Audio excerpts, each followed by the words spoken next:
was a very strong and solid sequel. Hi, today I'm talking about Mother Pig, the second book in the Houndstooth trilogy by Travis M. Riddle. I recently uploaded my review of the first book in the series, Flesh Eater, which was a book that I loved. I was super excited to go into the sequel. If you haven't watched the review for Flesh Eater, I would definitely recommend watching that first, and honestly just reading that one first entirely. I don't want to go too into spoiler territory, because with something like The Hunger Games, which I've recently reviewed, a lot of people already know about it and have read it, but this series is much smaller, not as many people know about it, so I want to not say too much, in the hopes that I can get more people to read this series, without telling them too much and basically just going over the whole story. But in order to talk about the plot of this sequel, I may have to give some spoilers about the first book, but I'll try to be discreet with it and talk about it in a way that doesn't reveal too much. Anyway, now to talking about this book.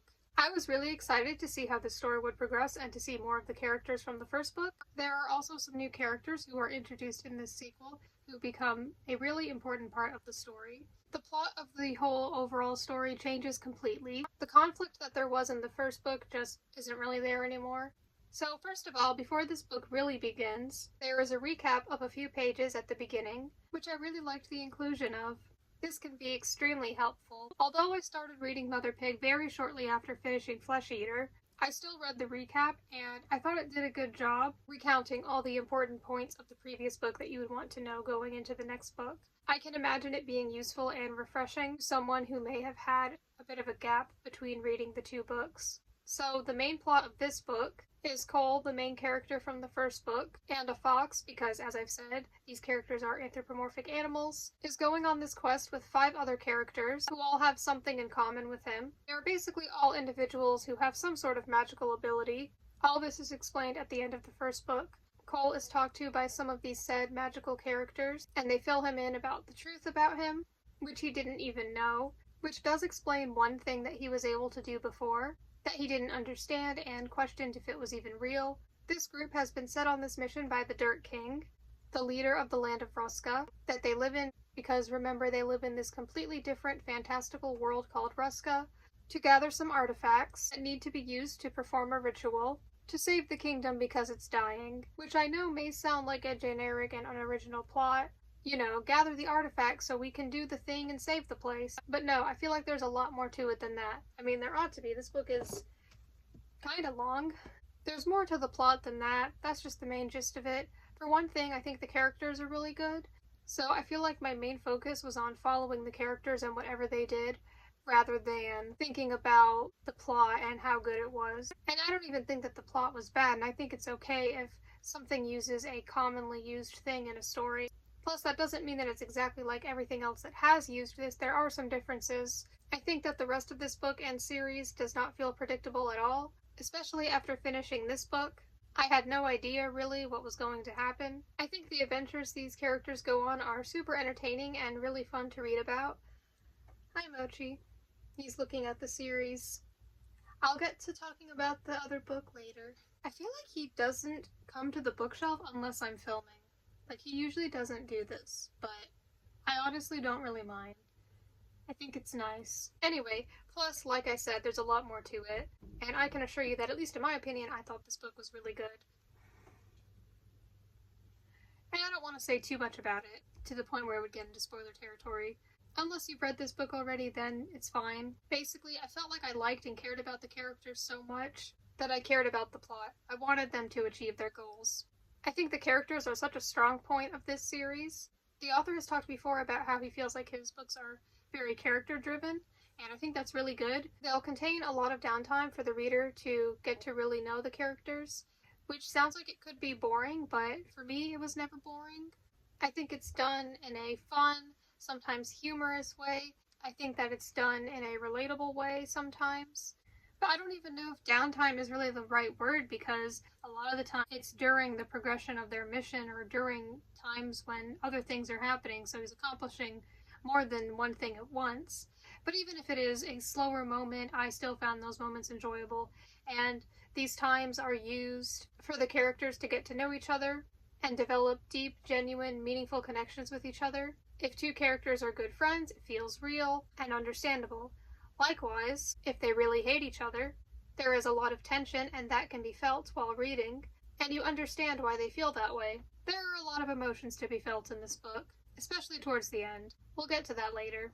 But yeah, like I said, even though I call it downtime, I still really enjoy those parts because they feel the most relatable, so that can help human readers connect more in a story with animal characters who live in a fantastical world. And I also personally just don't mind a lot of dialogue. I think it's easy to follow with, and it's just fun. While action scenes can be fun as well, which there are some of in this book, and I did find those fun as well, I generally often just prefer a lot of talking. The characters in this newly formed group are referred to as the Blighted, and besides Cole, there is a raccoon named Noswin, a bat named Yurzu, a Saula named Jatiri, a boar named Baror, and an orangutan named Lop. I'm not sure if all those names are being pronounced correctly, but anyway, they all come from pretty different walks of life and different areas throughout the kingdom of Ruska. So in this book, we get to learn more about many different parts of Ruska, as well as about their cultures, whereas in the first book there was some traveling, but I feel like it was mostly just in the same area. There definitely wasn't as much traveling as there is in this book. The characters in this group have some pretty different personalities and backstories. Some of them have some different beliefs, and there's definitely some tension between some of them. They're not all just best friends instantly, but what they have to do is very important, so they're basically forced to work together. I think that's a pretty interesting concept of these very different characters with different morals and views being forced to work together. It's a tough, intriguing situation to read about. In fact, the author said in his Discord server, which I'm in, that the Blighted as a whole were his favorite characters to write, and I can see why. They're definitely such an interesting, entertaining group of characters to read about, and their vast differences in personalities and backgrounds make for a lot of interesting interactions because they're basically this group where some of them really don't like each other, but they're forced to work together or else the kingdom is doomed. I really enjoyed these new characters and seeing them interact with each other, and it was nice to learn more about them. I especially really liked Yurzu and Jatiri. Yurzu is a bat who loves to garden. He's got a garden back home that he's really passionate about and he really cares about it. And he's also a skilled cook who sells pickles in the local market. He's really wholesome and sweet, and also kind of shy, and a lot of the time, just a spectator. He doesn't really like it when the others argue, but he's also not super confrontational, and he can sometimes struggle with communication and shyness. I definitely found him to be the most relatable for me. And Jatiri is a Saula, who was a doctor back home. She was really kind, caring, and for the most part gentle, and it was nice to see her interact with the others. Now, some information about some of these others. Noswin is a raccoon who is a mother. She has a husband and a few kids back home, and I think that she's very, I guess you could say, outspoken. She's not afraid to speak her mind and take authority or be confrontational when she needs to be, and she'll often put people in their place. I think that's a good way of putting it, maybe.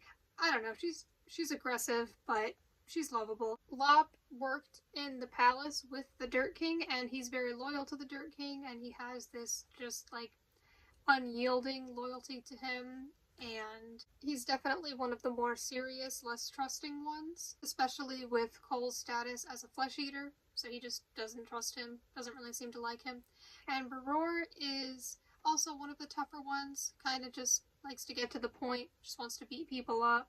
Not very sympathetic, not super kind, but he was definitely very entertaining to read about. Seeing him put together with these other characters was very entertaining. This book actually has two perspectives, which isn't a problem at all, but at first I was like, oh, there are two perspectives this time. Okay, because the first book just had one, but then later on you see why that decision was made. And I'm like, oh, that's incredibly clever. I love whenever books do something really clever or smart, and you pick up on it and you're like, oh, I see what you did there. I like that.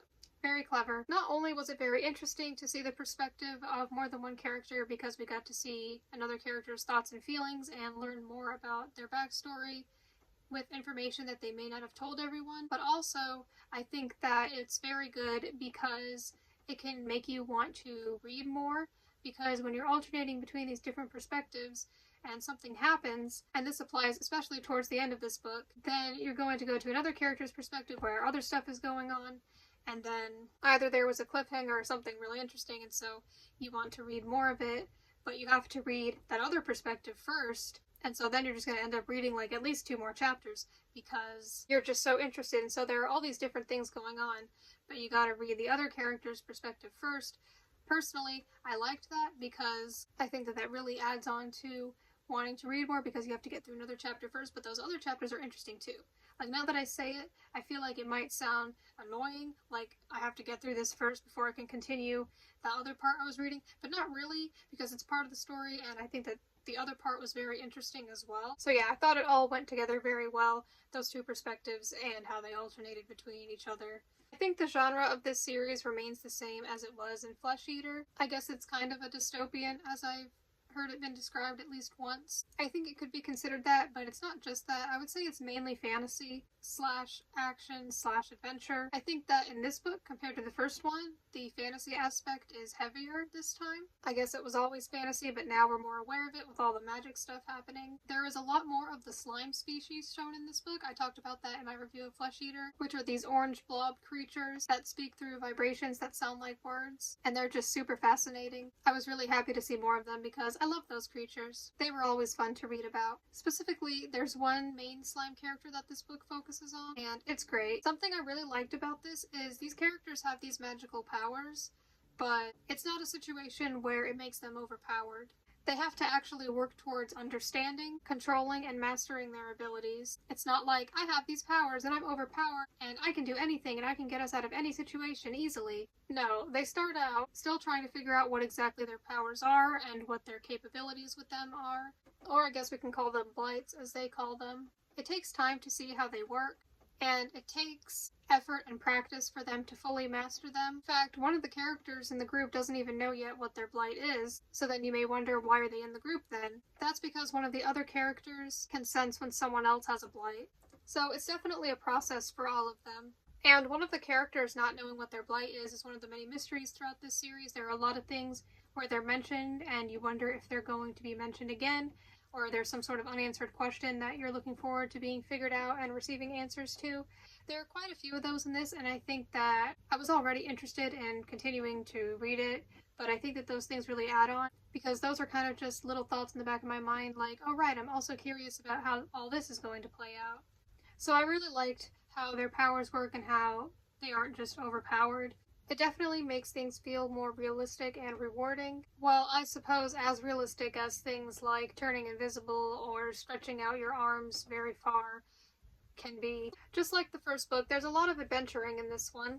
There's a lot of traveling to and exploring and discovering new places in the world of Ruska. But I'd say there's a lot more of that. They go all throughout the kingdom to gather these artifacts that they've been sent to get. Some of these places are vastly different from each other, and I thought it was really interesting to see all these different places, and to see how different they were from each other. Here are some examples of what some of them are like. A small, cute, close-knit community, an area with a lot of forest, an area that's made up of a bunch of mud and clay, a place that's known for its nice hot springs, a place with amusement park type rides, or an area with a strange cult going on. It was interesting to see how certain animals within the world of Ruska live and behave within their respective communities, as well as learning about the infrastructure, food, beliefs, and common activities of each of the different cities explored throughout the journey. Some more thoughts from my Goodreads review. I said, the story is never boring. It is written in a way that makes every chapter enjoyable, whether the characters are talking and getting to know each other, fighting deformed monsters, eating food at a restaurant, or just chilling at a hotel. Each chapter serves its place in the story, further developing these characters and their mission. Each chapter contained a new fascinating thing for the reader to enjoy. Like, I guess if you want to be technical with it, I guess you could say that some things in it were unnecessary, but they were just so fun and enjoyable to read about, so I didn't mind. They didn't feel like pointless filler to me. They felt like things that the author liked and wanted to include, and I think that they were very fun additions. Just like with Flesh Eater, I think this book definitely had a lot of really funny, laugh-aloud moments. Also, like the first book, there is still a lot of relatability when it comes to these characters and their situations. Even if the characters are going to places I've never been and doing things I've never done, I could definitely see myself a lot in one or two of them. The story is very character-driven and emotional. These are definitely characters that you'll likely care about, and I think that it does not feel at all like it's too focused on the plot without getting to know or develop the characters, but it also doesn't at all feel like there just isn't a plot and then it's just a bunch of people talking and walking around. Like, no, there's definitely a plot and it's very big and important. Even if you've never been on a quest like they are, you'll probably find some sort of relatable feeling or situation in here. I think the way that these feelings and thoughts are written is so good, accurate, and profound. In fact, I've decided to share a quote from it. I feel like I can say it without it really being a spoiler. It doesn't really give any context. He knew from experience that sometimes you did not want condolences or pity. Sometimes you just needed to express something and have someone absorb it, share the burden. Sometimes you just needed the words to be heard and the sorrow to be felt. That's an example of what I mean. The narrative will just contain things like that every once in a while, explaining these things very well in a way that I may not have thought of before. But it feels very real, and I definitely agree with that quote. I think that it should be more normalized to just respond with something like, okay, or thank you for sharing that with me when someone tells you about a struggle or anything like that. Like, if you have nothing to say, that's okay. You don't gotta force yourself to come up with some kind of sympathetic, helpful word that you think will help or mean something. And sometimes people don't necessarily want condolences or pity, as the quote said. Sometimes people just need others to be there for them, to listen. And maybe if more people understood this, then maybe people would be more likely to share their thoughts and experiences. And I think that sharing something in that way can really help, even if you're not offered solutions. I think that it's good to just let it out and verbalize it or write it. Like, you may think that there's no point in talking about something if you can't see a solution, and you might think that the other person can't come up with a solution as well, but I disagree, because I think that just talking about it and letting it out to someone rather than it just being a thought you've had and never sharing it with anyone, I think that that can really help. I know I felt that way, to just talk about something, to let out those thoughts, feelings, and emotions. I think that that can be really helpful, and I think that it can help you feel just a little bit better. It can feel like a relief. And I love that books, in this case, this one, can say those things and help us realize things like that. I think the writing in this book in general is just really good. Some of it's really poetic and beautiful, some of it's really funny, and it's overall just fun and enjoyable. Of all the books in the trilogy, this is the only one where I didn't understand what the title meant going into it. So, like I said, there are some mysteries throughout the book, and in this one, the title itself is one of the mysteries. An unanswered question that you might get the answer to if you read it. I think that the main character, Cole, just becomes even more lovable in this book. During some of Flesh Eater, he was alone, working by himself, but here, we see him interacting with other people a lot more, and so we get to see more of his personality and the way that he treats others. And I love how kind and caring he is towards them. Like, he really seems to care for them and want to help them out. I think it's nice to see. I feel like this is one of those stories where the situation is so complicated and complex, and there's so much to consider, that I feel like I can frustratingly understand and agree with every character's point of view and opinion, or at least for the most part. And that just makes the story more compelling, in my opinion, because it's like, any direction they take, I'll be in agreement with it, but also conflicted by it. Like, yes, you should take a break and rest. You need it. And you need to take care of yourself. But at the same time, you really need to not waste any time and get on with this mission because it's super important. And there are other examples of things like that in the book. But it's not just a bunch of conflict and fighting. And I think that sometimes there are some hilarious moments due to these characters' vast differences. But yeah, I think that that's always interesting in a story, and there are some other stories I can think of that are like that, where I kind of just almost agree with everyone, and I can understand any point of view that they take, but there will be upsides and downsides to either option that they choose. I really enjoyed the new characters and learning more about them and their backstories as I read on. There are also other new types of creatures in this book that I found really fascinating and fun to read about.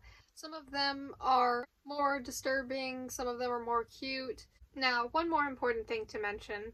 This book was absolutely insane near the end. I just gotta talk about that without saying too much about what happened. So, in the last few chapters, so much happens. A bunch of information / truth is revealed. There are these, I guess you could say, magical / supernatural things going on. So much at once. Someone dies. Just stuff that changes the characters' lives and overall the whole story forever. I don't want to say anything too spoilery, because if I just went over everything that happened in the series, including big, important moments like those, people may feel less inclined to read it if they already know the things that are going to happen. So I won't say what specifically happened, but there was just so much crazy stuff going on at the end. I was planning on reading the last 5 chapters and then taking a shower. Then after the end of a certain chapter, 35 to be more precise, that's not what happened. Chapter 35 specifically, I don't think I have ever had such a reaction to anything in a book. Even with Catching Fire, which was a wild, insane book, I'm not sure if there were any moments that made me feel the same way as I did with chapter 35 of Mother Pig. Like I said, I don't want to just reveal everything that happens, so I'm going to be a bit vague about it, but I had to put the book down and take a moment to just ask the air, as if it were the author, why?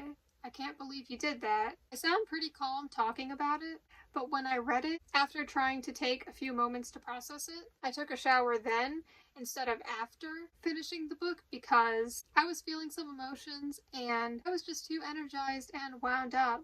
After reading that, I absolutely wanted to read the rest. I just needed a few minutes because what happened was heartbreaking. It was completely out of nowhere. I was shocked. I was in denial. And I think there were things about the way this book was written that I thought were very clever and unique. And if you read it, you'll know what I mean. Really just added on to the whole experience. They only added on to feelings of everything and the desire to read more of it. Let me know if a book has ever made you feel similarly to what I just described. I know some people get it. This book absolutely made me feel something. Like, this is a book. This is a fictional story. And yet, I was somewhat going through the same stages of grief as the other characters were. I guess I was just so wrapped in the story and so invested and cared so much about the characters that I was able to really care about them and feel pretty strongly about certain things that happened. The reactions and feelings that the author was hoping to achieve with this, he achieved. He created not only a super interesting and fun story, but also very lovable and enjoyable characters. And to take away one of them, especially in the way that it happened, I think regardless of what kind of emotion you were trying to invoke from the reader, the fact that you're able to receive a reaction on that kind of level at all from not just one but multiple readers is, I think, a good sign that you're doing something right. So a bunch of wild, exciting, crazy, and depressing stuff happened at the end, so I absolutely wanted to keep reading the series and get answers. This is the kind of book where I was like, okay, now I'm done with that one. I'll read the sequel tomorrow or whenever I feel like it, or whenever I get to it. I'll read it sometime. Like, no, I was ready to dive into the third and final book right away. Subsequently, my next video will be my review of Dirt King, the last book in the series, and that should be really fun. Overall, I thought this book, like the entirety of the series, was well written, laugh out loud funny, relatable, clever storytelling, and narration, strong world building, appropriately placed flashbacks, great pacing, impactful, suspenseful, and shocking as well as heartbreaking. Oh, and yes, of course, as I've mentioned, great characters. Even if I didn't particularly like everything that happened, chapter 35, I'm looking at you, I'm not necessarily mad about it, and I understand why it happened, especially after finishing the series with the third book. Not to be misunderstood, I definitely absolutely loved and enjoyed this book. I thought it was great. I definitely recommend this series, but of course start with the first one if you haven't already. I want more people to read it, and of all the books in the trilogy, this one may have been my favorite.